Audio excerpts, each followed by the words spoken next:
Live షోకి తిరిగి స్వాగతం. రాజకీయ లబ్ధి కోసమే ఏపీ సీఎంపై తెలంగాణ ప్రజలను టీఆర్ఎస్ ఉసుగొల్పుతోందన్న టీడీపీ నేత రావుల చంద్రశేఖర రెడ్డి వ్యాఖ్యలతో ఏకీపిస్తారా అంటే 68% మంది అవునని, 32% మంది కాదన్నారు. ఇక తెలంగాణ సంబంధించి ఒకటి నీటిపారుదలకు సంబంధించిన వివాదాలు, మరి రెండో వైపు తెలంగాణలో ఇంటర్ విద్యార్థులకు సంబంధించి ఈ ఇంజనీరింగ్ విద్యార్థులకు సంబంధించి గందరగోళం నెలకొందనే వార్తలు వస్తున్నాయి.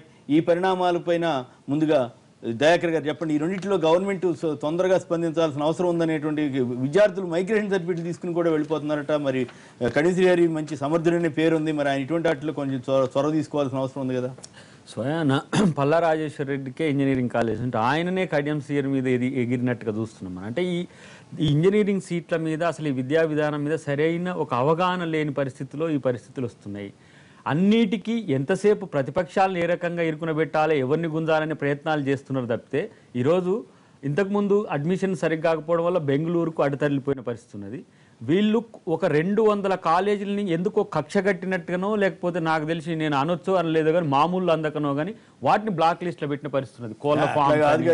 హైదరాబాద్ వాళ్ళకి సదుపాయాలు నేను ఇప్పుడు పర్మిషన్ ఉన్న కాలేజీలు చూపించాను. నేను మీ పేర్లు చెప్పాలన్నా వాటిని పర్మిషన్ ఉన్న కాలేజెస్లో అంత ఏదో అకామిడేషన్స్ అన్ని మంచిగా ఉన్నట్టు ప్రయత్నం చేస్తూ కొంతమందికే మేలు జరిగే విధంగా ఇంజనీరింగ్ కాలేజీల కేటాయింపు జరిగింది.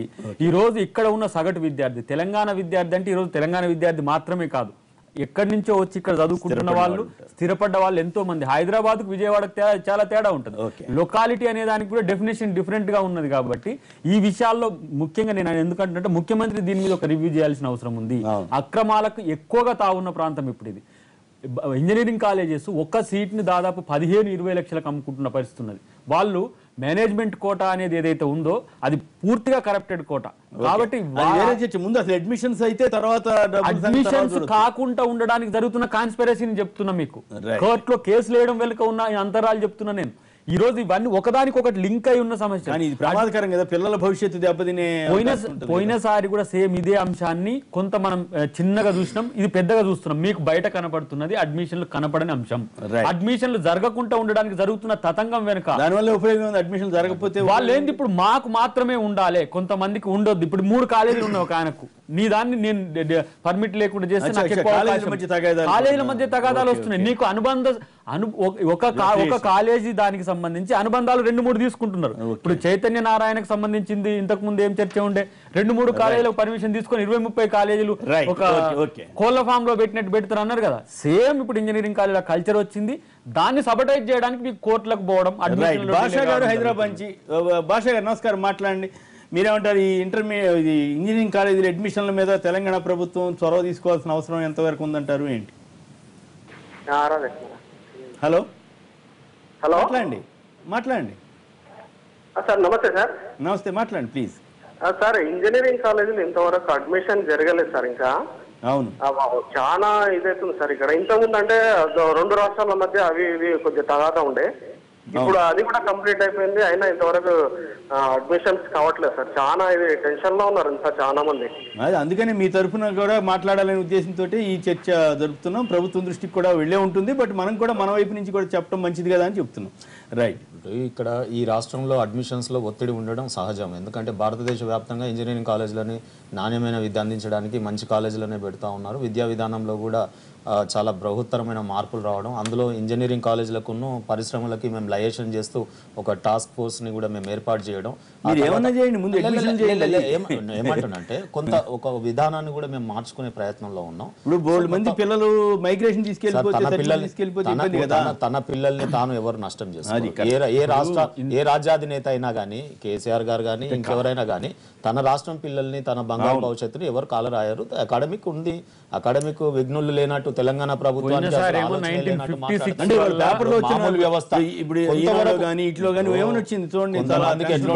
కొంచెం మాట్లాడితే 1956 వల్ల పోయినసారి సమస్య స్థానికత అనే అంశం వల్ల, ఈసారి ఏమో అఫిలియేషన్ వల్ల సమస్య. అది ఇంకా ఉంది, మనకు బాధ లేదని ఎందుకు అనుకుంటున్నాం? గత పెండింగ్ వాటిని కూడా రీఎంబర్స్మెంట్ చేస్తున్నాం. పక్క రాష్ట్రంలో చేయట్లేదు, అక్కడ అడ్మిషన్ తీసుకుంటే స్కాలర్షిప్ ఇక్కడ ఎక్కువ మంది అప్లై చేసుకోవడం కూడా జరుగుతా ఉంది. అదే ఇప్పుడు మరి అక్కడ విధానం ఇంకా స్టార్ట్ కాలేదు కదా, అక్కడ కూడా అక్కడ అయిపోయినట్టు ఉన్నాయి కదా. సర్టిఫికేట్ వెరిఫికేషన్ అడ్మిషన్ ప్రక్రియ. రెండో విషయం ఇక్కడ ఏంటంటే ఇప్పుడు అన్నిట్లలో మేము ఒక కొంత ప్రణాళికాబద్ధంగా మీరు ఈ మధ్యన చూసారు, టాటా వాళ్ళు ఏరోస్పేస్ సంబంధించినటువంటి కంపెనీ పెట్టడం, వాటికి కొన్ని ఇంజనీరింగ్ కాలేజీలను లైజేషన్ చేయడం. సో అటువంటి అప్పుడు ఏంటంటే నామ్స్ కి అనుగుణంగా ఉన్న కాలేజీలను కంటిన్యూ ఫైనల్ ఇయర్ అనుగుణంగా లేని వాటిని న్యాయ వ్యవస్థకు కూడా ఫైనల్ ఇయర్ స్టూడెంట్స్ కు మామూలు వ్యవస్థ దాన్ని మేము తొలగించాం కాబట్టి మీకు కొంత బాధ అవుతుంది. హైకోర్టు రెండో ఎవరికి బాధ వ్యతిరేకంగా వచ్చింది, ఇప్పుడు జేఎన్టీయూకి వ్యతిరేకంగా వస్తే ఇప్పుడు అయిపోయింది. అది సమస్య. ఇప్పుడు ఒక్కటి సార్, కొన్ని విషయాలలో మీరు చూస్తా ఉన్నారు న్యాయ వ్యవస్థ అట్లాంటి చంద్రబాబు నాయుడు గారు రేవంత్ స్టే వస్తుంది సిబిఐ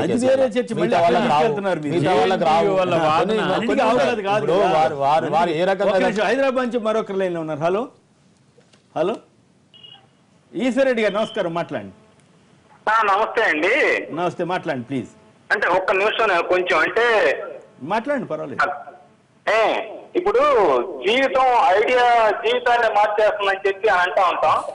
ఒక ఐడియా ఇప్పుడు మీరు కొత్తగా అందరితో మాట్లాడి మా నుంచి కూడా ఒపీనియన్ తీసుకుంటున్నారు. సత్యమా టీవీలో అది లేదు, ఇది చాలా బాగుంది, నేను ఎన్నో సార్లు చెబుదాం అనుకుంటాను, కానీ ఫోన్ కలవదు, కలిసినప్పుడు ఏమో లాస్ట్ మూమెంట్ లో తీసేస్తున్నారు. ఇప్పుడు రాజకీయ నాయకులు ప్రతిరోజు కూడా ఈ పోట్లాడుకోవడమే సరిపోతుంది మనకి. మీరు అట్లాగా జనం దగ్గర తీసుకుంటున్నారు.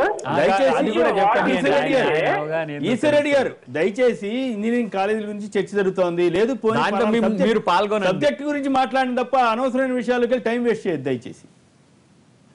హలో మాట్లాడండి. కొంచెం పెంచితే జనానికి బాగుండేది కూడా మనం మాట్లాడుకోవాలిగా. జనానికి జనం ఒపీనియన్ తెలిస్తే అసలు జనంలో అందుకే కదా మీకు అవకాశం ఇచ్చింది. మీరు అవకాశం ఇచ్చినప్పుడు వాడుకోండి. మీకు అవకాశం ఇచ్చినప్పుడు పలానా సబ్జెక్ట్ మీద నా అభిప్రాయం ఇదని చెప్తే బాగుంటుంది. పోయింది కట్. Hello right. ఇక్కడ ఏం సంశయాలు అక్కర్లేదండి. తెలంగాణ రాష్ట్రంలో విద్యా విధానంలో చాలా సమూలమైన మార్పులతో ఏ కాలేజీలలో అయితే అకార్డింగ్ టు నామ్స్ ఉన్నాయో ఆ కాలేజీలను తప్పకుండా తొందరగా చేయమని చెప్పండి. అనుభవజ్ఞులైనటువంటి మినిస్టర్ గారు ఉన్నారు, ఆ రకంగా దాంట్లో సమస్య. తెలంగాణ గవర్నమెంట్ తీసుకున్నటువంటి చర్యలు ఏవైతే ఉన్నాయో నేను సమర్థిస్తున్నాను. ఎందుకంటే ఒకటి ఫ్యాక్ట్ మీరు చెప్పినట్టు ఇప్పటిదాకా ఈ యొక్క చర్యల పేరు మీద అడ్మిషన్లు క్యాన్సిల్ అయ్యి పిల్లలందరూ కూడా వేరే రాష్ట్రాలకు వెళ్ళి ఇబ్బంది పడే పరిస్థితి రాకూడదు. ఏంటంటే గత ప్రభుత్వం తెలంగాణ గవర్నమెంట్ ఏం చేసిందంటే అడ్డగోలుగా ఇంజనీరింగ్ కాలేజీలు ఉన్నాయి, ఇటు ఆంధ్రాలో కానీ ఇటు తెలంగాణలో కానీ. ఏ రకంగా అంటే కనీస ప్రమాణాలు, ఒక్క నిమిషం, నిర్ణీత ప్రమాణాలు చంద్రబాబు నాయుడు రిఫార్మ్స్ తీసుకొచ్చిన నచ్చలేదు. కానీ ఒకటి ఇంజనీరింగ్ కాలేజీలు విచ్చలవిడిగా విపరీతంగా వచ్చేసాయండి. అంటే ప్రమాణాలు లేకుండా ఇంజనీరింగ్ కాలేజ్. దీనికి సంబంధించిన విషయంలో గత లాస్ట్ ఇయరే తెలంగాణలో కేసీఆర్ గారు దాని మీద యాక్షన్ చేసి కొన్ని కాలేజీలు ప్రమాణాలు లేవని ఆపారు. నేనేమంటున్నా అంటే ఈ సంవత్సరం కూడా అదే పేరు మీద మీరు డిలే చేస్తున్నటువంటిది నష్టం కలిగిస్తుంది. కాబట్టి లాస్ట్ ఇయర్ మీరు ఆల్రెడీ రద్దు చేశారు, ఆ కాలేజీలకు అడ్మిషన్ లేదు, వాళ్ళు కోర్టుకు పోయారు, కొంత తెచ్చుకున్నారు. ఇప్పుడు చేయాల్సింది ఏంటంటే మీరు అడ్మిషన్ టైంలో ఈ టాస్క్ ఫోర్సులు ఇవన్నీ పెట్టి ఇబ్బంది పెట్టే కంటే దీన్ని ముందే చేసి చేయాలి. రెండోది ఏంటంటే ఆంధ్ర తెలంగాణలో ఉన్నటువంటి ఇంజనీరింగ్ కళాశాలలు కమాండ్ స్టేట్ తీసుకున్నప్పుడు 54% కాలేజీలు హైదరాబాద్ చుట్టుపక్కల ప్రాంతాల్లో ఉన్నాయి. మిగతా కాలేజీలు మాత్రం మిగతా ప్రాంతాల్లో ఉన్నాయి. అయితే ఒకటి ఇప్పుడు కూడా 1,00,000 సీట్లు మిగిలిపోతున్నాయి. ఇంజనీరింగ్ కాలేజీలో అడ్మిషన్లు చేరేటువంటి లేరు. ఉన్న కాలేజీల్లో ఇప్పటిదాకా చెప్పినట్లు సోదరుడు అది ఫ్యాక్ట్. ఆ కాలేజీల్లో 50 లక్షల రూపాయలు డొనేషన్లు కట్టి చేరేదని సిద్ధంగా ఉన్నారు. కాబట్టి ప్రమాణాలు పెంచాల్సిందే, సకాలంలో స్పందించాలా. అది విద్యార్థులకు తల్లిదండ్రులకు ఇబ్బంది కలిగే పరిస్థితిలో ఉండకూడదు. హైదరాబాద్ అనేది ఇంతకు ముందు రాజధానిగా ఉంది, ఇప్పుడు ఉమ్మడి రాజధానిగా ఉంది. ఎడ్యుకేషన్ ఇన్స్టిట్యూషన్స్ అన్ని మొత్తం ఉమ్మడి ఆంధ్రప్రదేశ్ లో హైదరాబాద్ లో ఉన్నన్ని మరి ఎక్కడా లేవు. దాని దామాషా ప్రకారం ఇంజనీరింగ్ కాలేజ్ కూడా ఇక్కడ చాలా భారీగా వచ్చాయి. అది చంద్రబాబు నాయుడు గారు ఇవ్వనివ్వండి, తర్వాత రాజశేఖర రెడ్డి గారు ఇవ్వనివ్వండి, ఎవరిచ్చినప్పటికీ. అయితే దానిలో ఇంతవరకు ఇంజనీరింగ్ కాలేజీలో లేని పరిస్థితి. ఇంజనీరింగ్ కాలేజీ ఎందుకు జనార్దన్ రెడ్డి రాజీనామా చేసిన సందర్భం కూడా ఉంది. ఏంటంటే చాలా విపరీతమైనటువంటి డిమాండ్ కు మించినటువంటి ఇంజనీరింగ్ కాలేజీలు రావడం వల్ల ప్రమాణాలు ప్రాతిపదిక మీద కొంత చేయాల్సిన పరిస్థితి ఉంది. అయితే ప్రమాణాల పేరుతో విద్యా సంవత్సరాన్ని కుదించి హైదరాబాద్ లో చేరాలనుకున్న వాళ్ళు ఇక్కడ జాయినింగ్స్ లేకపోతే కర్ణాటక పోతారు, లేకపోతే విజయవాడ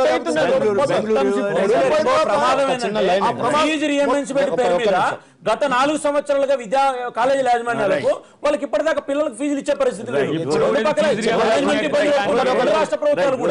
పెట్టేటోళ్ళకి కడుపు నొప్పి తెలుసు, మీకేం తెలుస్తుంది కానీ ఇక్కడ ఒకటే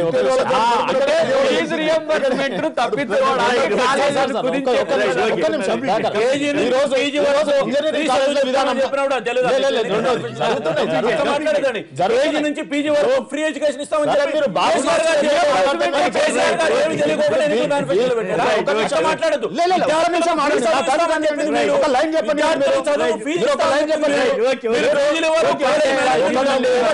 ఇప్పుడు బీజేపీ బాబు జాత్ పార్టీ అయిపోయింది. బాబు జాత్ పార్టీ అంటే బాబు మాస్క్ మనం ఇచ్చిన హామీలు మోసం చేస్తాం. ఒక్క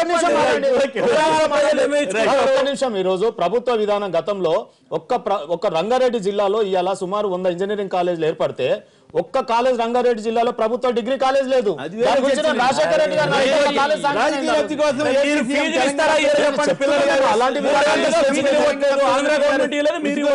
టీడీపీ నేత రాహుల్ చంద్రశేఖర రెడ్డి వ్యాఖ్యలు సమర్థిస్తారా అంటే 69% మంది అవునని, 31% మంది కాదన్నారు. SMS పంపిన వారందరికీ కూడా ధన్యవాదాలు. దయాకర్ గారు, తాడు శ్రీనివాస్ గారు, విష్ణువర్ధన్ రెడ్డి గారు, అంబటి రాంబాబు గారు అందరికీ కూడా ధన్యవాదాలు. ఇది నేటి వార్తా విశ్లేషణ కార్యక్రమం.